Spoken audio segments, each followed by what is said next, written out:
speaker sir please speaker sir తమరితోని వినయపూర్వక విజ్ఞప్తి సార్ దయచేసి ఒక 10 రోజులు హౌస్ ను పొడిగించండి 10 రోజులు హౌస్ ను పొడిగించండి దయచేసి పొడిగించి ఇప్పుడు మంత్రి గారు కోరిన విధంగా ఒక రోజు ఎలక్ట్రిసిటీ మీద చర్చ పెట్టండి మన మంత్రి గారు కోరిన విధంగా ఇరిగేషన్ మీద చర్చ పెట్టండి మంత్రి గారు కోరిన విధంగా మిషన్ కాకతీయ మీద పెట్టండి మిషన్ భగీరథ మీద పెట్టండి దాంతో పాటు అధ్యక్ష నల్లగొండ జిల్లా అభివృద్ధి మీద కూడా ఒక రోజు ప్రత్యేకంగా చర్చ పెట్టండి అధ్యక్ష కానీ ఈ రకంగా మధ్య మధ్యలో లేచి మళ్ళా డిస్టర్బ్ చేయడం కరెక్ట్ కాదు రెండోది అధ్యక్ష మంత్రి గారి వైఖరి ఎట్లుందంటే వెంకన్న వైఖరి మా ఇంటికి వస్తే ఏం తెస్తావు మీ ఇంటికి వస్తే ఏమి ఇస్తావు అట్లున్నది ఆయన వైఖరి అధ్యక్ష ఆయననేమో అడగదు అధ్యక్ష ఆయన ఏమంటారు అధ్యక్ష నాగార్జున సాగర్ కట్టింది ఎవరు ఇది కట్టింది ఎవరు అది కట్టింది ఎవరు అది చెప్పొచ్చాడు ఆయనేమో డబ్బా కొట్టుకోవచ్చాడు కానీ సమైక్యాంధ్రలో అన్యాయం జరిగింది కాబట్టే మళ్ళీ 2014 మీరు మాట్లాడుండ్రు అప్పుడు జరిగిన తప్పులు ఎత్తి చూపుతేనేమో ఇబ్బంది అవుతున్నది కానీ అప్పుడు కట్టిన ప్రాజెక్టులకు మాత్రం డబ్బా కొట్టుకోవడం డప్పు కొట్టుకోవడం మాత్రం ఆయన చేస్తారట ఇంకొక మాట అధ్యక్ష మంత్రి గారికి నేను కోరుతా ఉన్నా దయచేసి మీరు హౌస్ లో ఉన్నారు పోయిన సెషన్ లో విద్యుత్ శాఖ శ్వేతపత్రం ప్రచురించింది విద్యుత్ శాఖ వైట్ పేపర్ మీద అధ్యక్ష మంత్రి గారు చెప్పిందానికి చెప్తున్నా అధ్యక్ష అరే ఆయన తప్పుదో పట్టిస్తే ప్రజలను మంచిది కాదు అధ్యక్ష 24 గంటల కరెంట్ ఇవ్వలేదు అని మాట్లాడిండు ఇదే హౌస్ లో మీ డిప్యూటీ సీఎం చెప్పిండు అది చెప్తున్నా వినండి ఓపికగా వినండి మీ డిప్యూటీ సీఎం గారు ప్రవేశపెట్టిన శ్వేతపత్రంలో నుంచే కోట్ చేస్తున్నా మీ డిప్యూటీ సీఎం గారే చెప్పిండ్రు కేసీఆర్ గవర్నమెంట్ లో అత్యధికంగా యావరేజ్ గా 19.2 గంటల కరెంటు 24 గంటల కరెంటులో యావరేజ్ 19.2 అవర్స్ ఇచ్చినామని చెప్పి మీ డిప్యూటీ సీఎం చెప్పిండ్రు కాదంటే మీరు పోయి మీ డిప్యూటీ సీఎం తో పంచాయతీ పెట్టుకోండి ఆయన అట్లా ఎందుకు చెప్పినా అడుక్కోండి ఇంకొక మాట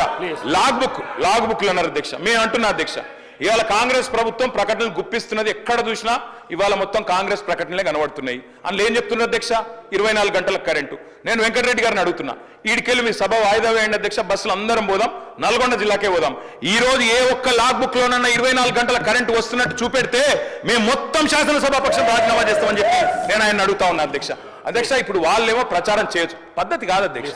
మాట్లాడుతుంది ఒకటి వారు ఇంకొకటి చెప్తా ఉన్నారు ఇంకొక మాట అధ్యక్ష ఇంకొక మాట అధ్యక్ష ఇంకొక మాట మంత్రి గారు నేను కోరుతా అన్నదాతల గురించి అన్నదాతల గురించే మాట్లాడుతున్నా సార్ అన్నదాతల గురించి మాట్లాడుతున్నా మంత్రి గారు తప్పకుండా ఈ విషయం తెలుసుకోవాలి ముఖ్యంగా నల్గొండ జిల్లా మంత్రి గారు అధ్యక్ష కేసీఆర్ ప్రభుత్వంలో నల్గొండ జిల్లాకు జరిగింది ఏంటి అంటే ఒక్క నిమిషంలో చెప్పాలి అంటే అధ్యక్ష భారతదేశం మొత్తంలో తెలంగాణ నెంబర్ 1 స్థాయికి చేరుకుంటే ధాన్యం పండించడంలో ధాన్యం ఉత్పత్తిలో అందులో ఉమ్మడి జిల్లా తీసుకుంటే అధ్యక్ష మొత్తం తెలంగాణనేమో భారతదేశంలో ధాన్యం ఉత్పత్తిలో నెంబర్ 1 అయితే తెలంగాణలోని ఉమ్మడి 10 జిల్లాల్లో వరి ధాన్యం పండించడంలో నెంబర్ 1 జిల్లా నల్లగొండ జిల్లా అనే మాట నేను గౌరవ మంత్రి గారికి చెప్తా ఉన్నా అధ్యక్ష అత్యధికంగా ధాన్యం పండింది నల్లగొండ ఇది వారు తెలుసుకొని మాట్లాడాలని చెప్పి నేను కోరుతా ఉన్నా అధ్యక్ష ఇక మీరు దాని మీద మళ్ళీ ప్రత్యేకంగా చర్చకు అవకాశం ఇస్తానంటే మేము సిద్ధంగా ఉన్నాం అధ్యక్ష 10 ఏళ్లలో రైతు బంధు మాత్రమే కాదు అధ్యక్ష ఒక్కటి కాదు అధ్యక్ష సకాలంలో ఎరువులు విత్తనాలు 2603 వ్యవసాయ రైతు వేదికలు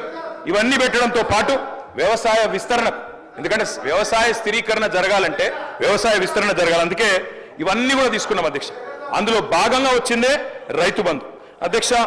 మా కమిట్మెంట్ రైతుల విషయంలో చెప్పాలంటే మా కమిట్మెంట్ ఒకటే చెప్పొచ్చు అధ్యక్ష మా మెడ మీద కత్తి పెట్టిను వ్యవసాయ మోటార్లకు మీటర్లు పెట్టరా అని ఆనాడు మా మెడ మీద కత్తి పెడితే 30,000 కోట్ల రూపాయల అదనపు రుణాన్ని కూడా వదులుకున్నాం ఆ రుణ పరిమితిని కూడా వదులుకున్నాం కానీ పెట్టి పరిస్థితుల్లో మోటార్లకు మీటర్లు పెట్టమని చెప్పిన కమిట్మెంట్ ఉన్న నాయకుడు కేసీఆర్ గారు అధ్యక్ష మరి ఇప్పుడు వీరు పెట్టరా